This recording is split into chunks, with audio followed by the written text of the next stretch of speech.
बिरयानी तुमको मुबारक, हमारा पंता भात हमको मुबारक। कि चाय बेचने वाला पूरा भारत बेच रहा है, इसी काम में हासिल उसे महारत बेच रहा है। कि रेल बिक गई, तेल बिक गया, बिका हवाई अड्डा, सब कुछ बिकता देख के खुश हैं अपने जेपी नड्डा। क्या जनता महंगाई की मारी करती हाहाकार, कहां सोया है चौकीदार, कहां सोया है चौकीदार। और तालियां आप बजे। किसी से डरना नहीं, वो दिल्ली हो या हैदराबाद, कहो सीमांचल जिंदाबाद, कहो सीमांचल जिंदाबाद। और उनसे कि यहाँ के लोगों को जो बोले फिर शब्दात, उसके आगे तनकर बोलो सीमांचल जिंदाबाद, कहो सीमांचल जिंदाबाद, कहो सीमांचल जिंदाबाद। यहाँ की गुर्बत का मजाक कुछ लोग उड़ाने आए हैं, और भाई को भाई से गाली दिलवाने आए हैं, और भाई को भाई से गाली दिलवाने आए हैं। गालीबाज मेहमानों के चक्कर में पड़ना बंद करो, नसीहत है मेरी कि गालीबाज मेहमानों के चक्कर में पड़ना बंद करो, इनकी बातों में आकर आपस में लड़ना बंद करो। सही है, अवाम ही अवाम है। अब थोड़ी देर के लिए ऐसे चुप हो जाएं जैसे अडवाणी जी चुप रहते हैं। बेटा थोड़ी देर के लिए चुप हो जाओ। बेटा निकाल लो, ये वाला झंडा भी निकाल लो। पहली बार आपके दयारे मोहब्बत में हाजिर हुआ हूं संथा वालों, और सुंदरवाड़ी, और हाजिर भी हुआ हूं तो एक मुजाहिद के लिए आया हूं, जिसका नाम ही मुजाहिद है। न हम सफर न किसी हम नशी से निकलेगा, न हम सफर न किसी हम नशी से निकलेगा, हमारे पांव का कांटा हम ही से निकलेगा। और वतन की रेत मुझे एड़ियां रगड़ने दे, मुझे यकीन है पानी यहीं से निकलेगा। कोचा धामन वालों, आने वाली 11 तारीख को आपको न सिर्फ कोचा धामन के मुस्तकबिल का फैसला करना है, बल्कि पूरे बिहार के मुस्तकबिल का फैसला करना है। अगर आप ये सोचते हो कि ये इलेक्शन सिर्फ एक एमएलए चुनने का इलेक्शन है, तो आप बहुत छोटा सोच रहे हैं, आप बहुत छोटा सोच रहे हैं। दरअसल 2 ताकतें हैं इस मुल्क में। एक ताकत है जो ये कह रही है कि हम हुकूमत करेंगे और ना तो संविधान को मानेंगे ना जमहूरियत को मानेंगे, और दूसरी तरफ वो ताकतें खड़ी हैं जो कह रही हैं कि नहीं, आपको डॉक्टर बाबा साहब अंबेडकर के लिखे हुए आईन के हिसाब से चलना पड़ेगा। लड़ाई 2 ताकतों के बीच में है, और कहीं जो भी है वो या तो उन ताकतों को मदद पहुंचा रहे हैं या फिर सिर्फ अपने फायदे के बारे में सोच रहे हैं। मैं पिछले 3-4 दिन से सीमांचल के इलेक्शन को देख रहा हूं। परसों पहली बार सीमांचल आया, पूरे बिहार में घूमते घूमते मैंने सिर्फ 3 सभाएं की, किशनगंज, बहादुरगंज और ठाकुरगंज में। आज कोचा धामन पहुंचा हूं। मैं देख रहा हूं कि कुछ बरसाती मेहमान आए हैं।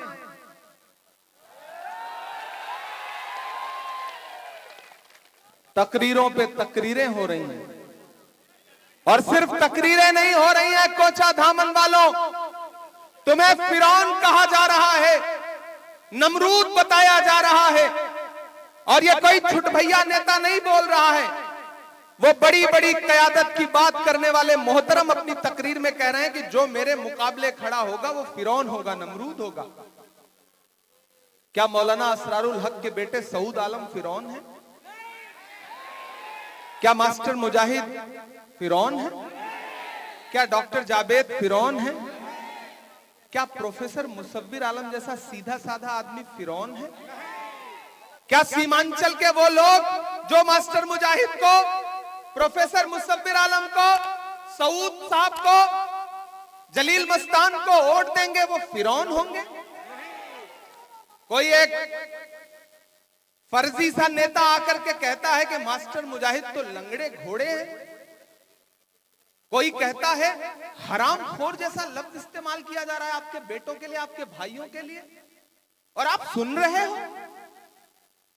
मुझे शिकायत है आपसे, मैं गुस्सा हूं आपसे। मुझे हैरत है कि कोई परदेसी मेहमान आएगा, सियासत होती रहेगी, इलेक्शन होते रहेंगे। इससे पहले भी इलेक्शन हुए हैं सीमांचल में, लोग एक दूसरे के खिलाफ चुनाव लड़ते हैं, हारते हैं, जीतते हैं, बाद में एक थाली में बैठ करके खाना खाते हैं। सीमांचल ऐसा तो कभी नहीं था। कोई आएगा परदेश से और आपके बेटों को हरामखोर बोलेगा, उनकी इतनी मजाल हो गई कि आपके बेटों को लुच्चा लफंगा बोलेंगे और आप सुनोगे।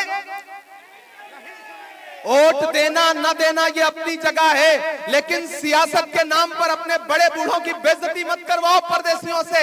ये हक सीमांचल वालों किसी को मत दो कि कोई परदेश से आकर के तुम्हारे बुजुर्गों को, तुम्हारे बेटों को गालियां दे। फिरौन से बड़ी गाली किसी मुसलमान के लिए क्या हो सकती है? हरामखोर से बड़ी गाली क्या हो सकती है? और ये अल्लाह रसूल की बात करने वाले आपके बेटों को हरामखोर बोल रहे हैं, फिरौन बोल रहे हैं, नमरूद बोल रहे हैं, और आप सुन रहे हैं। मेरी शिकायत है आपसे, मास्टर मुजाहिद साहब से शिकायत हो सकती है, प्रोफेसर मुसव्विर आलम से शिकायत हो सकती है, जलील मस्तान साहब से कोई शिकायत हो सकती है, लेकिन कोई परदेश से आएगा और कहेगा कि ये फिरौन है, नमरूद है, आप सुनोगे? मुझे शिकायत है आपसे, मैं शिकायत करने आया हूं। मैं मास्टर मुजाहिद आलम साहब के लिए आज मेरी दिन में 8 सभाएं लगी थी।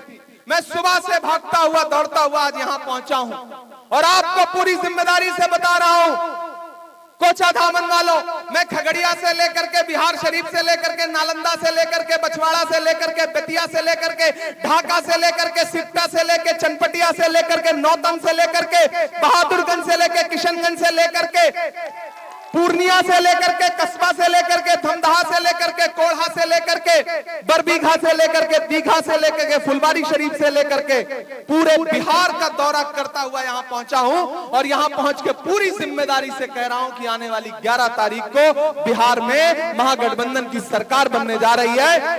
तेजस्वी मुख्यमंत्री बनने जा रहे हैं, तेजस्वी मुख्यमंत्री बनने जा रहे हैं। और हमारे मैनिफेस्टो में गालियां नहीं है, हमारी तकरीरों में गालियां नहीं है।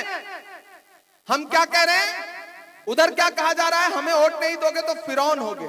उधर कहा जा रहा है कि जो सामने वाला कैंडिडेट लड़ रहा है वो लुच्चा है, लफंगा है, हरामखोर है। मुसव्विर आलम साहब के बारे में बताया गया कि मुसव्विर साहब, अरे प्रोफेसर साहब आप तो यहां थे, फिर इस पार्टी में थे, फिर कूद करके यहां आ गए। कभी अपने रियासती सदर के बारे में सुना है कि वो कहां थे, फिर कहां से कहां गए, फिर कहां से कहां आए? कल मेरे बारे में, मतलब 2 दिन से मैं क्या आया, गालियों का पहाड़ टूट पड़ा है मेरे ऊपर, गालियां दी जा रही हैं मुझे। मतलब मर्द गालियां देते देते परदेसी एक खाला आई है, वो भी मुझे गालियां दे रही हैं। मास्क लगाने से गालियां नहीं छुप जाएंगी खाला।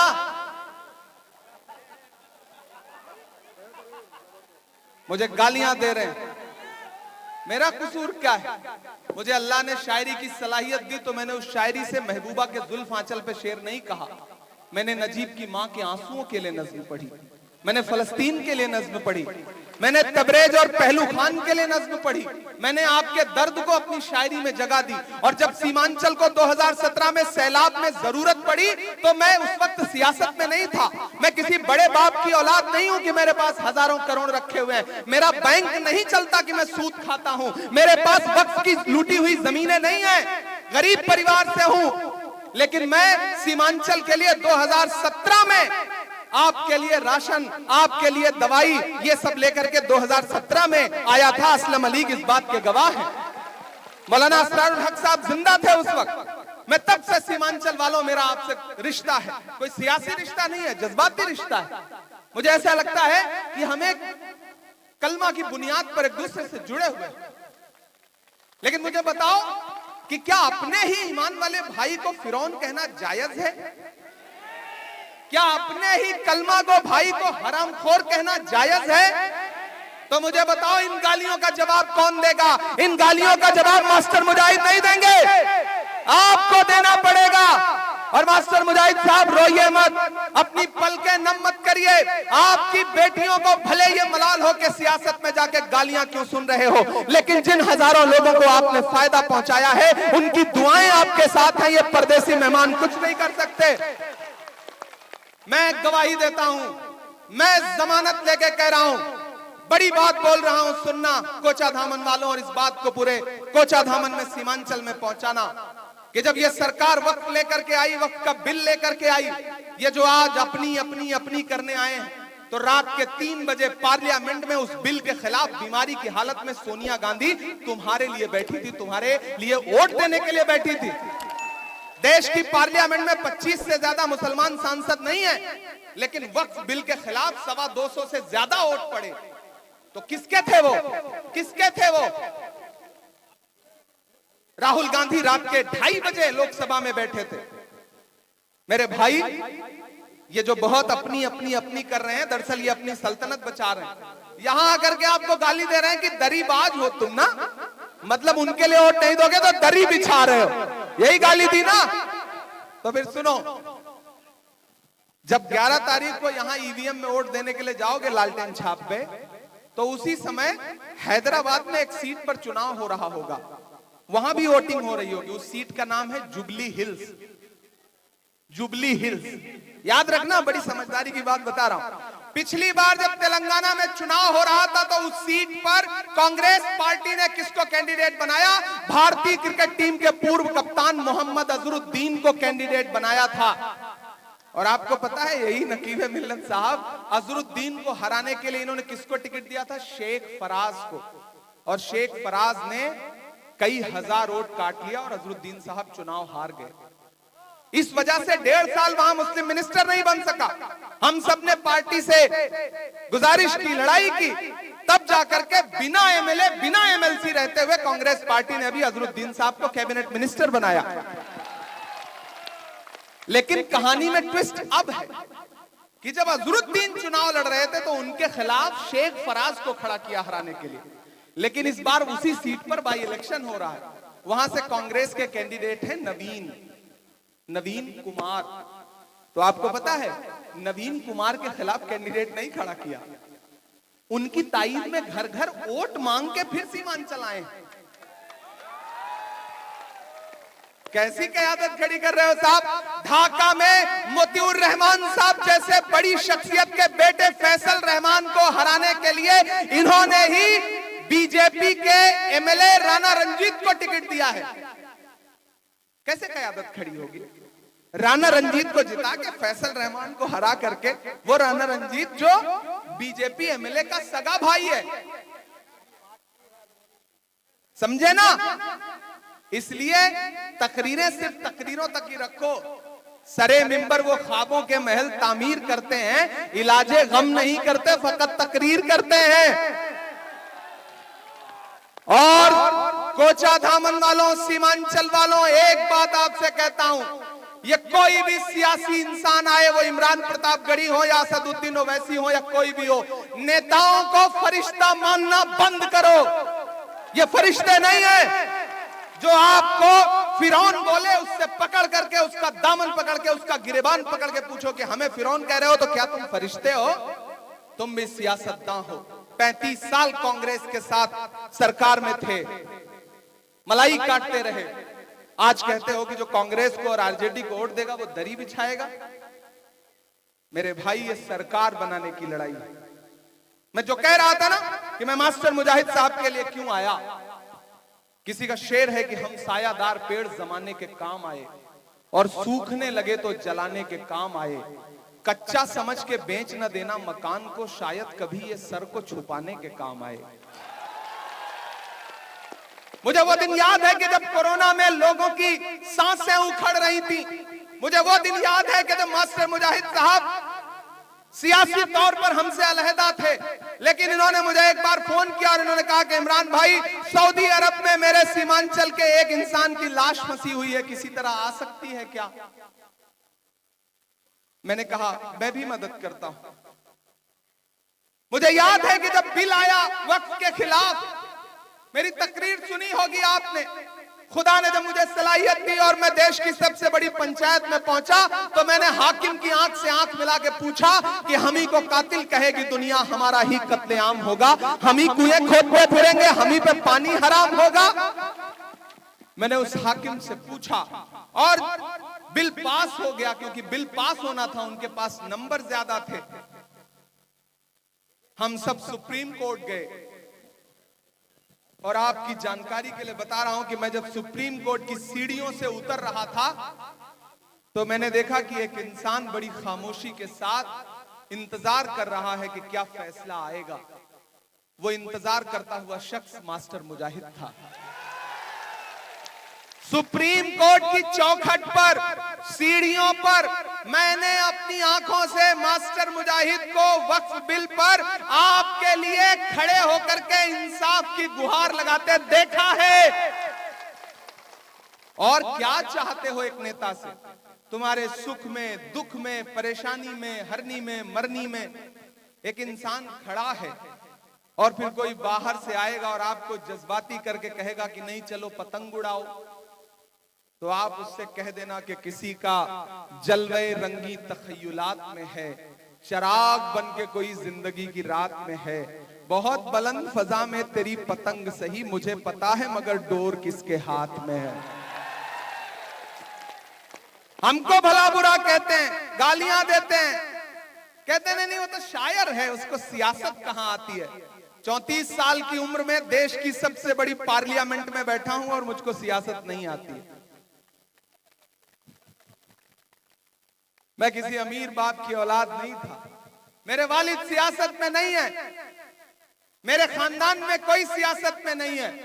मैंने अपने बाजुओं के दम पे और अल्लाह ने जो सलाहियत दी उस दम पर मैं इस 5 साल में हिंदुस्तान की सियासत में वो जगह बनाई है कि आप मुझे गाली तो दे सकते हैं लेकिन मुझे नजरअंदाज नहीं कर सकते। आप कर सकते हैं क्या? कर सकते हैं क्या? नहीं नजरअंदाज कर सकते। और अगर नजरअंदाज कर पाए होते तो सीमांचल में मेरी एक तकरीर के बाद पूरी पार्टी अगर किसी को गरिया रही है तो उस शख्स का नाम इमरान प्रतापगढ़ी है। ये डर अच्छा लगा मुझे। और सिर्फ मुझसे जब खुद अकेले नहीं निपट पाए तो फिर हिंदुस्तान भर के शायर बुला लिए हैं, गली गली घूम रहे हैं। एक शायर से लड़ने के लिए पूरी फौज भी है और शायरों की भी फौज है। वो शायर शाम में उनके लोगों को शायरी सुनाते हैं और रात में मुझे फोन करके कहते हैं कि इमरान भाई कुछ भी हो आपसे ये लोग डरते बहुत हैं। तो मैंने कहा ये खौफ अच्छा है, ये खौफ अच्छा है। इसलिए आपसे गुजारिश करता हूं साथियों कि अपने बेटों को गालियां देने वालों को जवाब दो। अब तक क्या जहन बनाया था, किसको वोट देने जा रहे थे ये सब एक किनारे। अब सिर्फ इस बात पर एकजुट होकर खड़े हो जाओ सीमांचल वालों कि मास्टर मुजाहिद को किसी की इतनी मजाल के हराम खोर बोले, नहीं बोलने देना है। किसी की इतनी मजाल कि अमौर में जलील मस्तान के लुंगी पहनने पर तंज करे। अरे परदेसी मेहमानों, लुंगी और कुर्ता सीमांचल का लिबास है। हमारे लिबास पर, हमारी तहजीब पर हमला करोगे ये बर्दाश्त नहीं किया जाएगा। तुम्हारी शेरवानी तुमको मुबारक, हमारी लुंगी हमको मुबारक।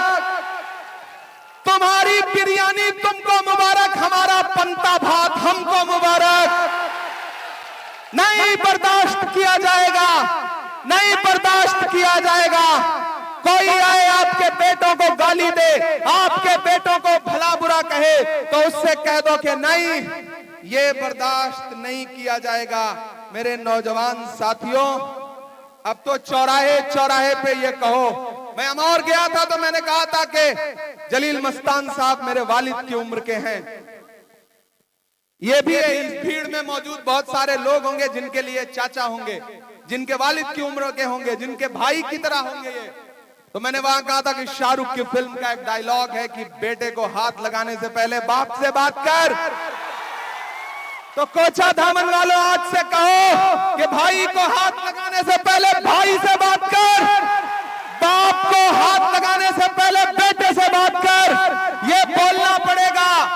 अगर ये नहीं बोलोगे तो कोई भी परदेश से आएगा, तुम्हारे बच्चों को, तुम्हारे बुजुर्गों को, तुम्हारे भाइयों को गाली देगा, तुम्हारी दस्तार उछालेगा और तुमसे वोट लेगा और वापस चला जाएगा।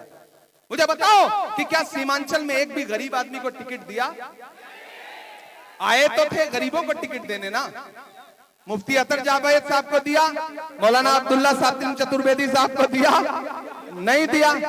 इसलिए उन गालीबाजों से कहो, क्या कहो?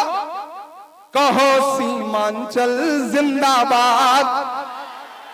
आपकी तालियों का शोर जाना चाहिए, पटना से होता हुआ, दिल्ली होता हुआ, वहां तक भी जहां तक पहुंचाना है कि कहो सीमांचल जिंदाबाद, कहो सीमांचल जिंदाबाद। किसी से डरना नहीं, वो दिल्ली हो या हैदराबाद। कहो सीमांचल जिंदाबाद, कहो सीमांचल जिंदाबाद। और उनसे भी गुजारिश करता हूं कि यहाँ के बेटों को गाली मत दो, ये है फरियाद।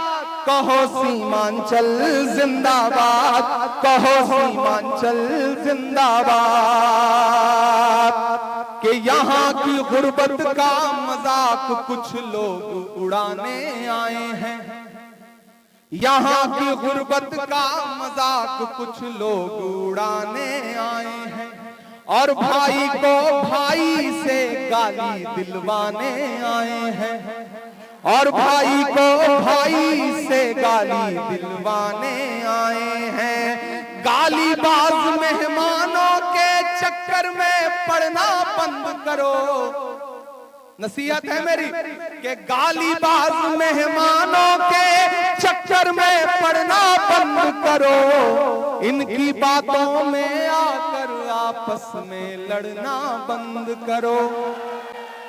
इनकी बातों में आकर आपस में लड़ना बंद करो। यहाँ के लोगों को जो बोले फिर शद्दाद।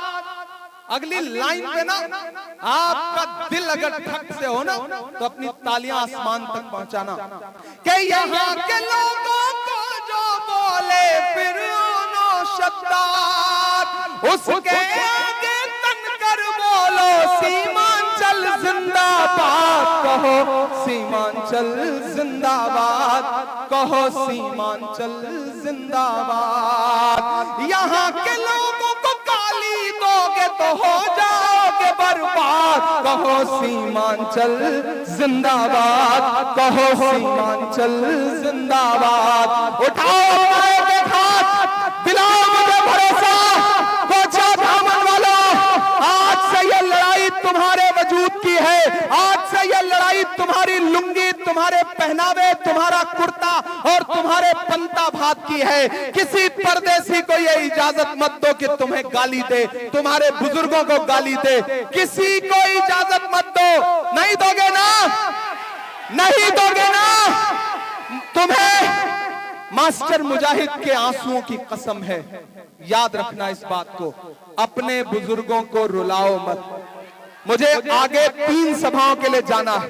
एक वादा आपसे करता हूं मास्टर साहब कि चाय बेचने वाला पूरा भारत बेच रहा है। इसी काम में हासिल उसे महारत बेच रहा है। कि रेल बिक गई, तेल बिक गया, बिका हवाई अड्डा। सब कुछ बिकता देख के खुश हैं अपने जेपी नड्डा। कि जनता महंगाई की मारी करती हाहाकार। कहां सोया है चौकीदार, कहां सोया है चौकीदार। अब तालियां आप बजे कि अब बिहार में बन जाएगी तेजस्वी सरकार। कहां सोया है चौकीदार, कहां सोया है चौकीदार। ये असलम मलिक साहब खड़े हैं, हमारे डिपार्टमेंट में काम करते हैं। आज मेरी 8-9 जनसभाएं हैं। मैंने कहा कि मेरा आना मुश्किल होगा, इन्होंने कहा नहीं आपको आना पड़ेगा। तो असलम मलिक साहब की जिद थी और इनका मास्टर मुजाहिद के लिए प्यार था। मैं हाजिर हो गया हूं उठा के हाथ मुझे भरोसा दिलाइए, 11 तारीख को चुपचाप चुपचाप, जरूरी है इसको पहनाना, चुपचाप चुपचाप चुपचाप। शुक्रिया। एक वादा करता हूं, 11 को रिजल्ट आएगा। मास्टर मुजाहिद साहब, एक वादा आपसे ले रहा हूं। मैंने सुना कि आपके मास्टरी पे भी तंज किया जा रहा है, कह रहे हैं मास्टर तू हारेगा। ये जबान है, ये जबान है किसी पढ़े लिखे इंसान की। किसी मास्टर को तू कह के बात करोगे, किसी मास्टर को, किसी उस्ताद को तू कह के बात करोगे और आप सुन लोगे? मत सुनो, मत सुनो। इनके पढ़ाए हुए बच्चे अपनी मेहनत से दुनिया के किसी कोने में 4 पैसा कमा रहे हैं, अपने परिवार के लिए रोजी कमा रहे हैं। प्रोफेसर मुसव्विर आलम की डिग्री वो फर्जी बता रहे हैं जिनके पास कोई डिग्री ही नहीं है। इसलिए कह रहा हूं साथियों, झांसे में मत आओ। मास्टर साहब 14 को आप जीत जाओगे, उसके बाद इसी मैदान में जीत का जश्न मनाओ, एक बार फिर हेलीकॉप्टर उतारेंगे इंशाल्लाह।